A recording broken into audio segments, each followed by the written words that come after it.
Yo, what is going on, guys? Exelon here. And this past weekend, I got top 24 at the St. Peter's, Missouri Regional.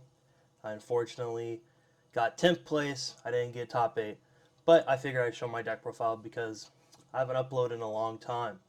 So, no surprise. You guys see it. I played Tenpai. It's kind of standard, but I'll just go over it anyway. Might as well. Haven't seen you guys in a while. So right off the rip, play 3 Pydra. 2 Pydra is not the way. I don't know why people were playing 2 Pydra. I don't know if people are still playing 2 Pydra. But I prefer 3 Pydra. It's just the guy. You want more normal summons in the deck. 3 Chandra. It doesn't need to be explained. This one, I played 2 green, 2 Fadra. A lot of people have been playing one of this, and I think that is also incorrect. I feel like a lot of the times, if you shifter yourself, because I mean shifter, if you shifter yourself, the Fodder basically doesn't have a play when you summon it out right off the rip. If you need to, like if you draw it, and also this helps you grind, because there's a lot of times where you actually don't win turn 1. So I feel like 2 is just necessary. And then I play 1 Jinroku. Considering bumping this to 2 and cutting this guy, I didn't see this guy at all yesterday. I didn't see it one time in my opening hand. Never summoned it. Honestly, I rarely see it, and I feel like just having another one of these instead of having one of this would just be more beneficial for the deck. Then going on to my hand traps, I played everybody's favorite card, Shifter. It is what it is. I mean, in this format, yugioh is running rampant. Snake Eye is running rampant. You need something to beat those decks. You just, unfortunately, have to play it. People might get tilted, but hey, Konami won't ban it. Why not play it? Next was 3 Ash. This card was probably the best hand trap this weekend, and I'll go into details why. I'll talk about my matchups. And then we played 3 Mulch Army. This is a go second deck. This card's insane. I played against 1 Sprite yesterday. I know it's Rogue, but I literally drew like 6 cards off of them. And then I even drew... My very first match I played was Fire King. And this card drew me so many. I almost had to put back. And he had a full board.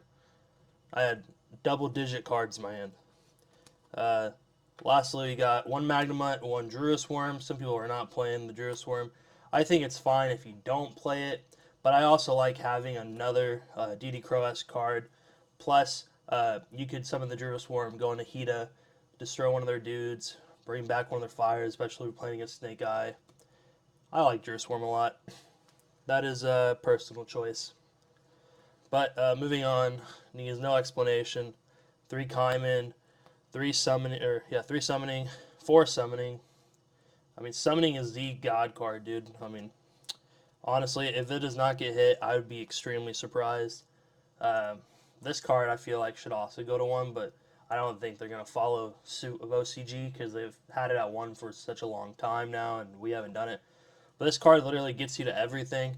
If you don't draw an extender, or you don't draw away to one of your dragons, this thing literally gets anything. And Tenpai is just a 1 card OTK.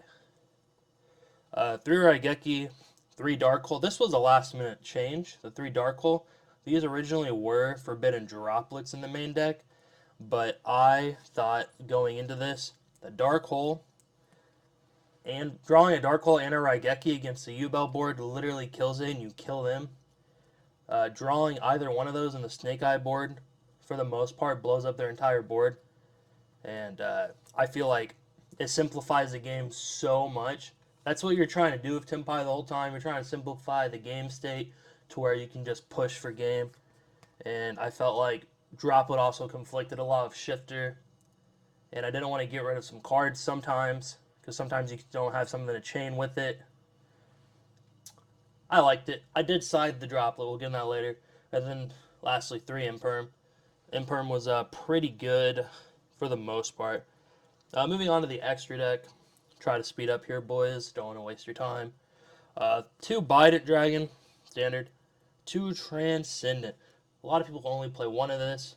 I am probably going to continue to play one of this just like everyone else because the second one never came up. 90% of the time I was banishing off a Pot of Prosperity. Then the last Dragion tried it. I just summoned this one time, but most of the time when I was about to summon it, they scooped anyway. So, I mean, if you're going to die, you're going to scoop. So, for the U-Bell, Samurai Destroyer, Kiwi Belt, Big Popper Man. This card, one of the MVPs of the deck. You can just go Pydro and then summon Chandra under Sangan summoning and blow up their entire field. I'm sure everybody knows that. And then you just have the Kaiman ready to roll in battle phase. It's so funny, dude. People, for whatever reason, people still don't see it coming. I don't know why. Because I feel like that's like one of the better plays in the deck. I feel like people should see that coming. Then played the Moonlight and the Ruddy Rose. Ruddy Rose was specifically in there for resetting graveyards. Like if you go into a grind game, this card becomes really good. If you go second against U-Bell and you can't kill them, you get all their stuff out of the grave. Same with Snake Eyes. It's really solid. Against U-Bell too, it actually stops their destroying effects by tripping himself. Then you can bring out this guy or this guy. Pretty solid. I like Ruddy Rose a lot. And you can recycle your shifter by putting it back from your grave and dropping another shifter on them if you don't end up killing them. I think Ruddy Rose is mandatory. Striker Dragon, SP. This is just so this gets a banish. I summoned SP one time and I never summoned this, but I didn't need it because I was drawing the nuts 90% of the day, except for the 2 games I lost. I went 6-2. One Spears. Man, I made this card like 100 times. Do you know how many dice rolls I lost? Do you know how many people knew I was on Tenpai after round 3 because I kept sitting at like top 5 tables? Kind of sucked. It actually hurt. One Hita. You have to play it. And then I played one Bestower of Flames. Never made this, but it's good in theory. You can bring stuff back. Big guy. Sometimes you don't know what to do with your guys. I'll probably just keep it in there. I don't know. I don't really like the whole Zelantis line. I know a lot of people play that for D-Barrier, but truthfully, I have not seen D-Barrier in a while. I feel like not a lot of top lists are playing it. Maybe that'll change depending on the ban list. Who knows? But I'm not playing the Zelantis line as of right now. Moving on to side deck. 3 draw.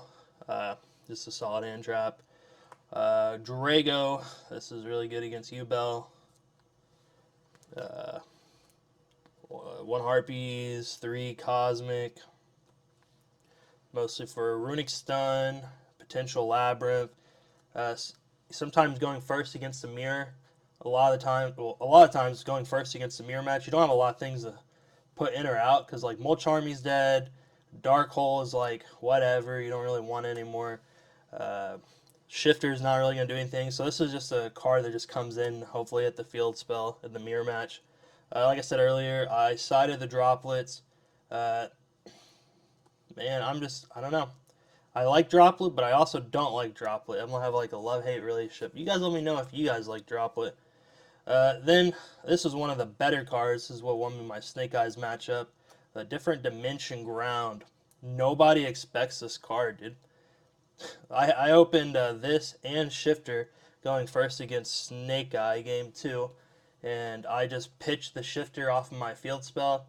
And he probably just assumed I just didn't have another thing. And then he started going with his plays. He tried to tract. And I immediately go, boop. And he couldn't really do anything. Because he didn't really plan for it. I mean, I feel like not a lot of people would. Really good card. Lastly, Rivalry. I sided this in like one time. It worked out pretty well. It was against a Sprite Fiendsmith player. I 2-0'd him, but the second game, he made me go first. He summoned Silhouette Rabbit, and then he summoned Silhouette Rabbit. He couldn't kill me. I proceeded to blow up his board with a Regeki, and I had this set, and he was locked into illusions because he summoned the trap after I Regeki'd him. It was a weird game state, but it was kind of funny seeing him just pass because he couldn't summon illusions in a Sprite. I don't know. Is anybody else going to play against Sprite? Probably not. My locals has a lot of Sprite these days, but I don't know. It's probably not good against Sprite. But he was playing Fiendsmith, so it's kind of different. But yeah, that's my tournament report. I played against 5 Tenpai. Wow, I hate the mirror match. The mirror match is extremely boring, and it's literally dice roll dependent. I do not like that style of Yu-Gi-Oh! Where if you go first in the mirror match, you straight up lose. I think that's kind of lame. Uh, yeah, I played against 5 Tenpai. I played against 1 Snake Eye Fiendsmith. I played against round 1. I played against Fire Kings. That was pretty free. I played against the Sprite Fiendsmith. So yeah, it's all my matches. 5 Tenpai. Man, it was really hard to play against 5 Tenpai, but I went 6-2 out of 160 players. Yeah, got 10th place. Maybe we'll get top 8 next time. That's it, guys. See ya.